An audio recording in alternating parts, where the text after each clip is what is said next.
Welcome to Girls Gone Hallmark, a Hallmark review podcast. I'm Megan, and I'm a longtime Hallmark fan. I'm Wendy. I'm a former Hallmark hater. On today's episode, we are kicking off our Hallmark Hall of Fame Christmas movie review series during the Christmas in July season with fan favorite Christmas with Holly, which originally aired in 2012 On ABC. On ABC. You know, my husband watched this with me, and he was like, Hall of Fame tells me these should be the best Hallmark movies. And I'm like, no, you're misunderstanding. These were not movies on Hallmark Channel. These were like Saturday night specials. Yeah. Created by Hallmark, a very different type of movie. Very different. Is he not familiar with the Hall of Fame oeuvre? No, he's not. No? Mm-mm. He should get on board because Megan's making a face. He's not a fan. You know, they're all real like movies and misery vibes. Yeah. That's not his vibe. He is in the lane of the Hallmark comfort food vibe. Exactly. You know, if you missed it earlier this year, we did a month of Hallmark Hall of Fame reviews. Yes. I've really turned the corner because I think these movies are incredible. Same. During that month of reviews, I think I got really sick and we had to ditch one of them, right? Yes. One that I had watched, which I didn't really like. I can't even remember what it was about. It was the one with Catherine McPhee. Right. So maybe there's a hit or miss with some of these, but when I turn it on, I get into a different like headspace with these movies, and I don't quite understand why. Just maybe because I'm like, these are a quality above what we are typical fare. I have a feeling, though, that Megan didn't like this movie. No, that's not true. Okay, I can't wait to get into it. Do you want a synopsis? I do. After being left at the altar, Maggie leaves the big city behind and opens a toy store in a small Washington town. There she meets Mark, a coffee shop owner raising his young niece Holly alongside his two brothers after the death of her mother. As Holly struggles to find her voice again, Maggie and Mark discover that healing, family, and maybe even love can show up when you least expect it.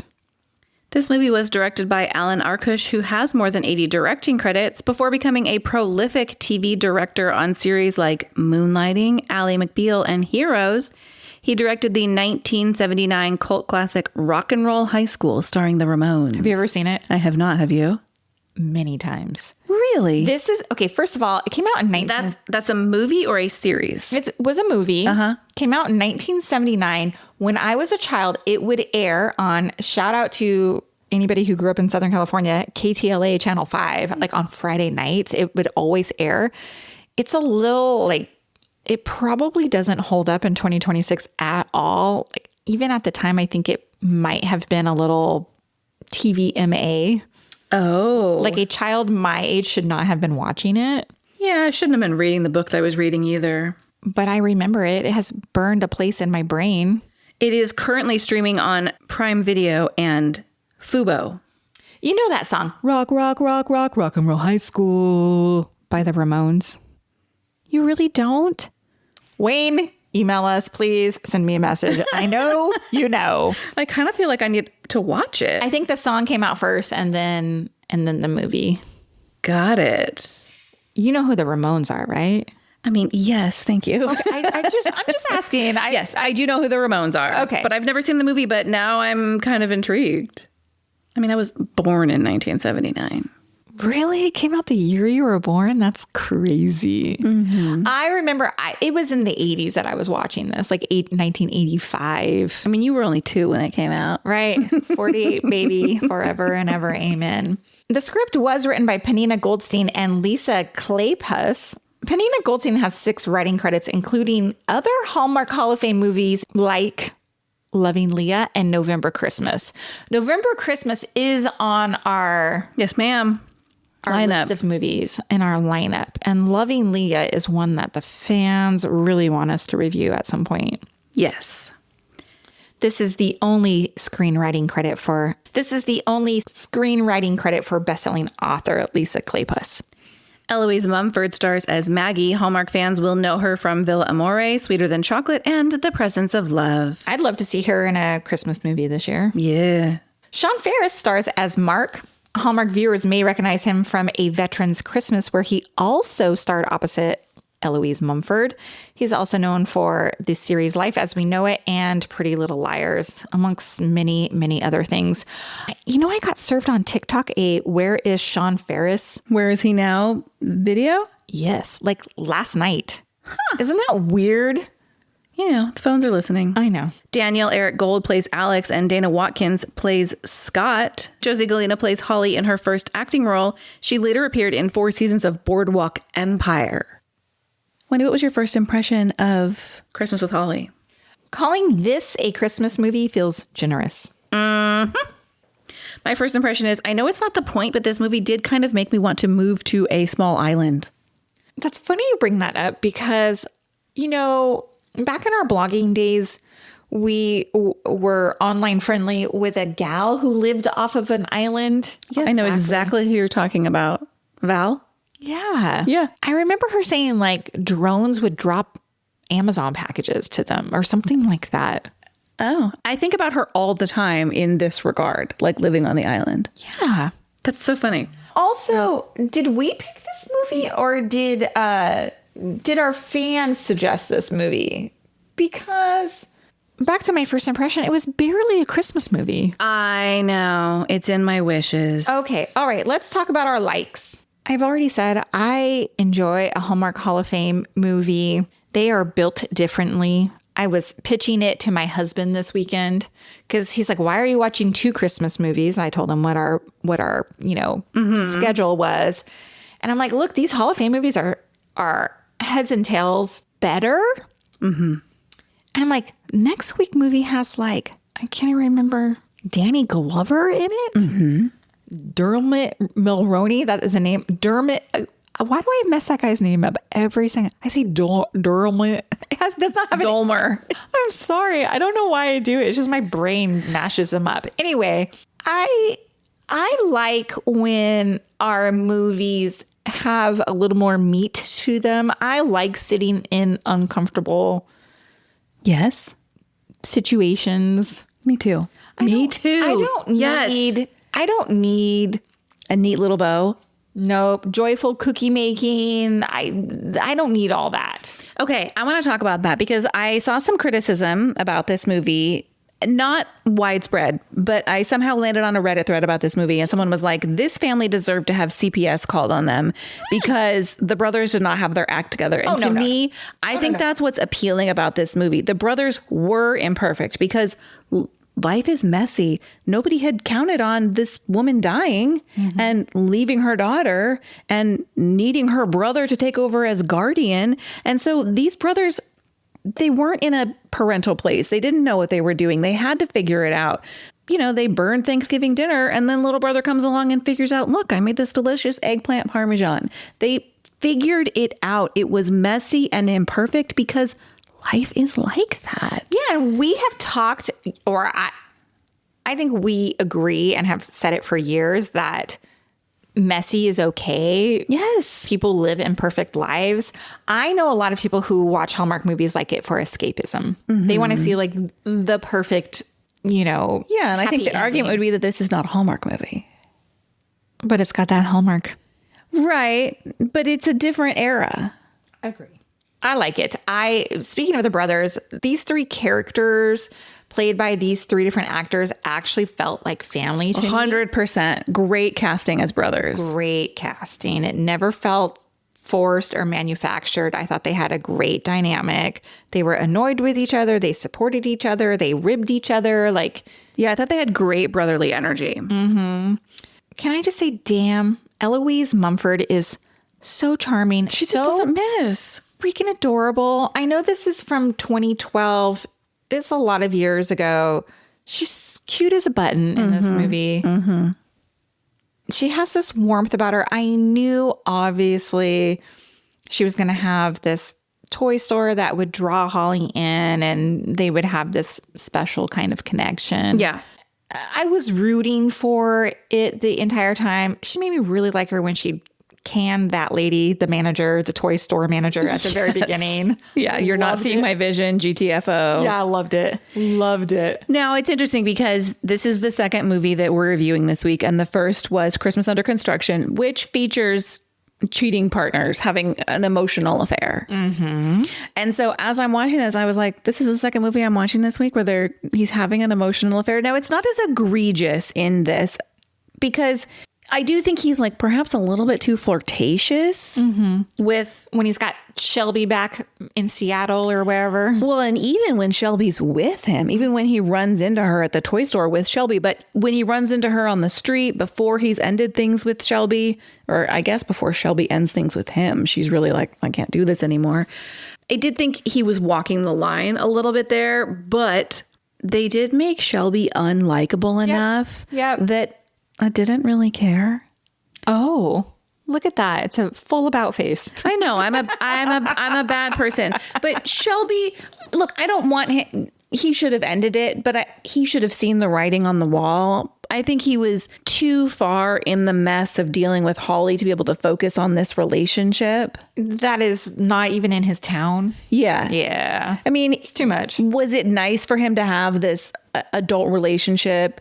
You know, they kind of allude to like, oh, let's have some adult alone time, right? Sure. He has this person in his life. He enjoys spending time with them. She talks about like, oh, you're checking all these milestones. He's like, they're not even on my radar because this is so secondary to the real life that I'm living. But Shelby was like, she just wasn't trying to figure out who Holly was. She wasn't trying to connect with her. She was playing like TV mommy, like, let me buy you cute clothes and do the fun part of being the parental role, but not having to do any of the hard parts like, oh, Holly's sick. Leave her with your brothers. Yeah. Come on. Yeah. But I mean, let's talk about the bigger thing. We're dealing with a nonverbal child who's dealing with major post-traumatic stress. Yeah. Shelby was not it. Shelby was not it. Agree. I want to talk about the character of Holly. Now, IMDb only credits one of the twins, Josie Galena, but an internet search credits both Josie and Lucy Galena, and it also says that on Boardwalk Empire they shared that role as well. Oh, interesting. This little child actress is, first of all, so cute, but I thought she did a really incredible thing with her facial acting because she doesn't speak through 60% of the movie. Lines, yeah. And she's still compelling to watch. And this is a young child. Now, perhaps she's just reacting to what's being said to her, but it could have gone a very different way, choosing a child and having to be like, okay, just don't say anything. Yeah. That scene where she's with her uncle and he pulls out the starfish and she's so reserved, like sitting there, like with her hands folded and like she's giving all the face, like, I don't trust you. I don't know what you're talking about. Like, I'm not giving into like your silly antics. And then like they have this like nice moment. That was great. I was very impressed with this young actor. I'm telling you, she actually is the one that made me cry watching this when she turns to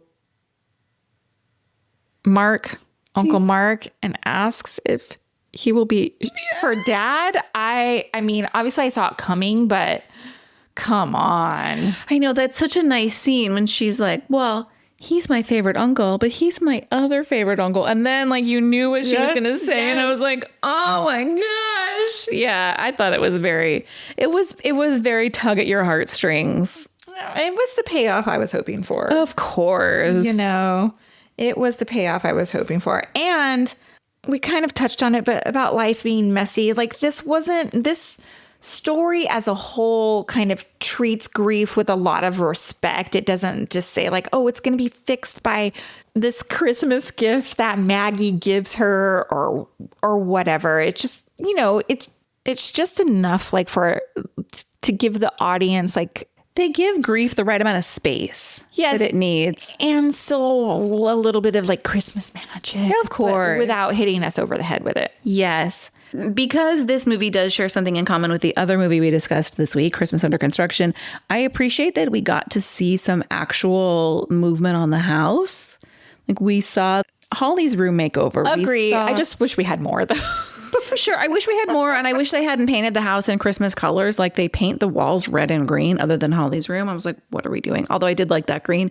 But I am glad at the end, like we've seen some progress on the house. It's come together. We show them. We see way more progress in this than we did in the construction movie. And that movie's about a renovation.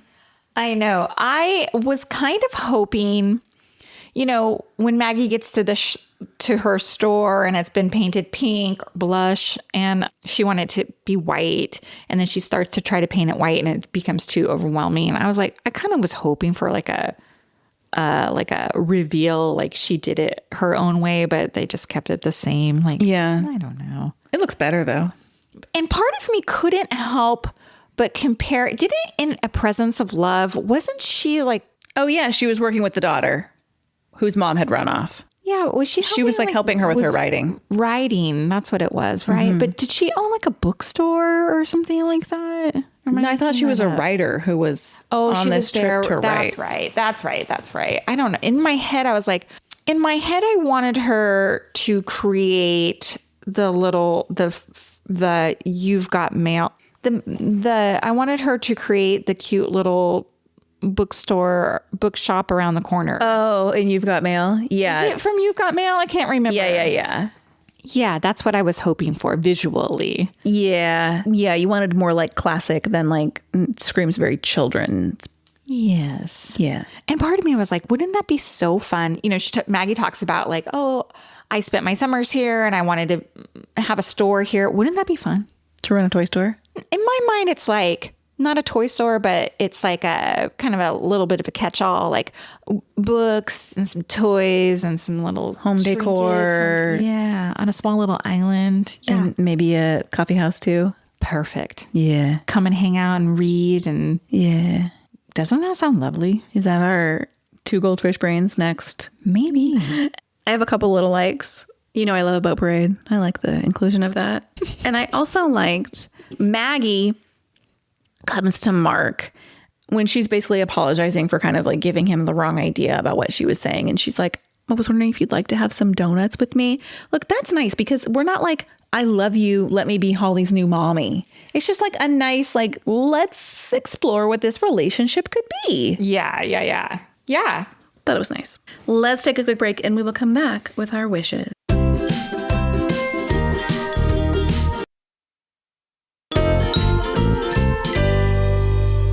Wendy, what did you wish for while watching this? I only have a few. First is I could have skipped the runaway groom opening scene. There wasn't, like, Maggie gets left at the altar, okay? Right. And it feels a little bit disconnected from the rest of the movie, in my opinion. I'm not convinced we need it. I was like, what's happening here? Like, I didn't know what was happening.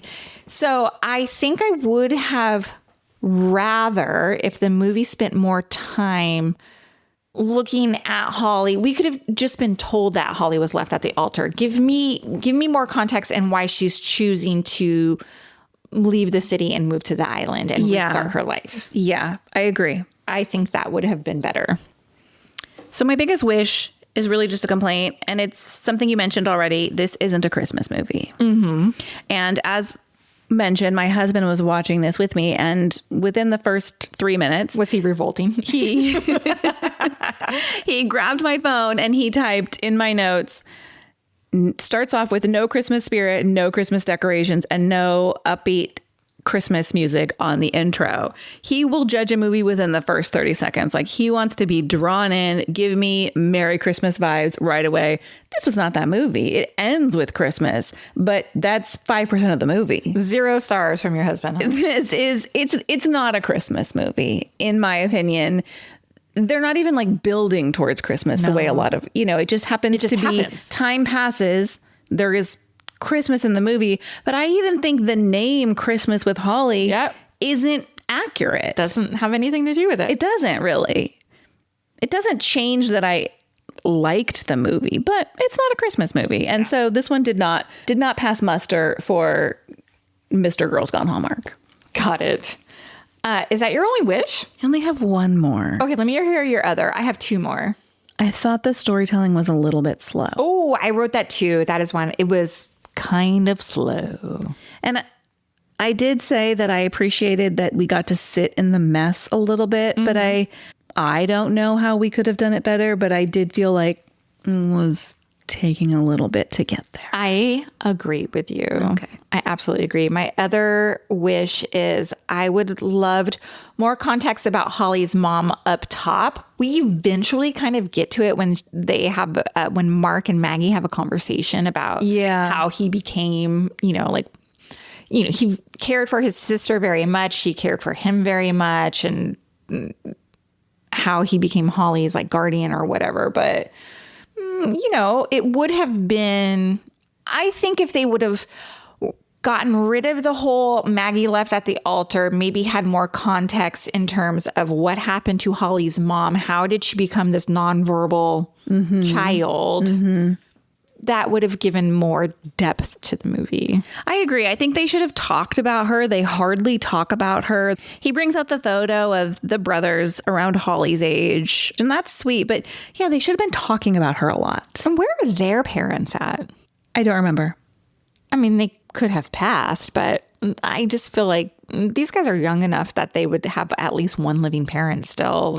Those pretty much wrap up my wishes too. All right, let's talk. Did you see that? I have two. Okay. I actually had secondhand embarrassment with the Irish dancing. First of all, when she did it in front of, on the corner to him and then fell off the curb, I was like, that's such a windy move, like to fall down like that. And then she does it in the bar. Yeah, I was kind of embarrassed. Yeah, I was embarrassed as well. And I wonder if I said, please make it stop. Eloise Mumford was embarrassed, like, unless she knows how to Irish jig. She doesn't. Yeah, it didn't look like real Irish jigging to me. No. Other than like the big jump straight up was impressive. She did get a good amount of air, but I don't think she has Irish dancing in her background. In 2012 was like... It was Michael Flatley big. Was that big? I'm trying to remember. I know it definitely had there was a moment, right? It was a moment. It was a moment. My other did you see that is, did you notice actress Jean Yoon played the teacher? She plays Sue in Mistletoe Murders. Yes. Thank you. All right, I have a couple did you see that's. First of all, I'm pretty sure you're not supposed to pick up starfish who are alive, even if you are a scientist. I was wondering that too. I mean, if you go to a tide pool, my husband and I were recently and be able to touch with your finger. Well, yes, like at an aquarium. But if you go, my husband and I were in Cannon Beach and they have tide pools around Haystack Rock, and there's signs everywhere that are like, do not touch the wildlife. Do not touch. Maybe that's a little bit different when you have hundreds of tourists and one scientist, but I don't think you're supposed to pick them up. When Mark is running through the streets looking for Holly after she's wandered off, he does like that football feint twice as he's like darting through the crowd. I was like, does Sean Ferris have a football background? He's like juking them. Yeah. Yes, exactly. Yeah. Thank you. You seen a small girl? Have you seen a small girl? Have you seen a small? Yeah. Yeah. That stressed me out. I mean, obviously Holly's going to go to the toy store. Of course. But I was like, slow down. You're not even letting these people answer you. I know. Yes. I'm mad at this point. Plus, do you have a phone with a photo of her? Like, have you seen this small girl? Not just any small girl. But I don't think their phones, I don't think were they sending photos? I got an iPhone in 2008. After my daughter was born. So that's the marking in my brain. I think that's very early iPhone adoption. I'm sure you did too. No, I was BlackBerry, but look at you, BlackBerry. For several years. I had a Razor flip phone for of course. Minute. Pink? Was it pink? It was silver because I was older than you. I would get a pink phone today, so I don't understand the reference. Okay.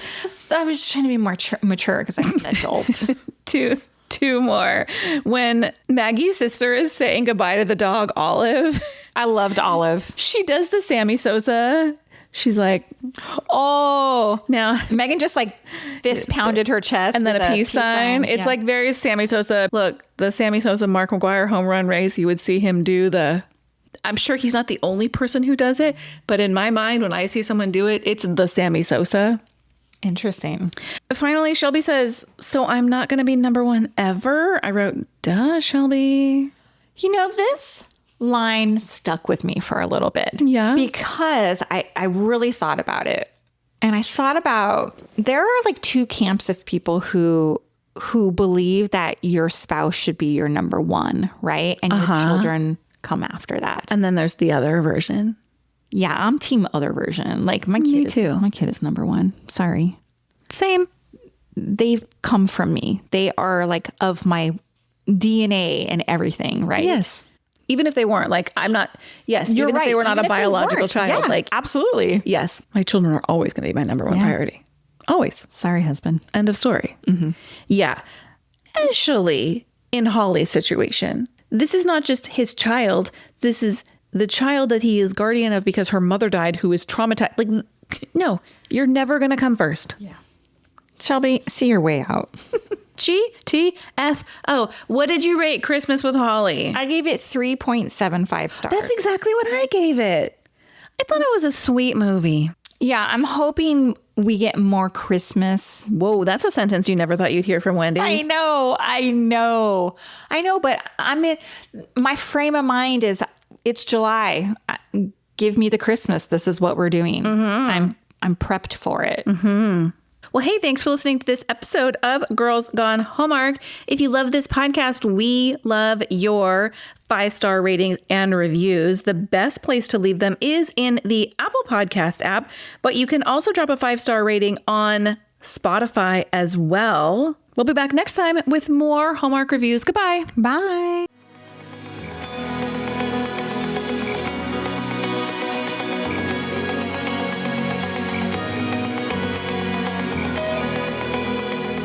All right, friends, before we go, just a quick heads up.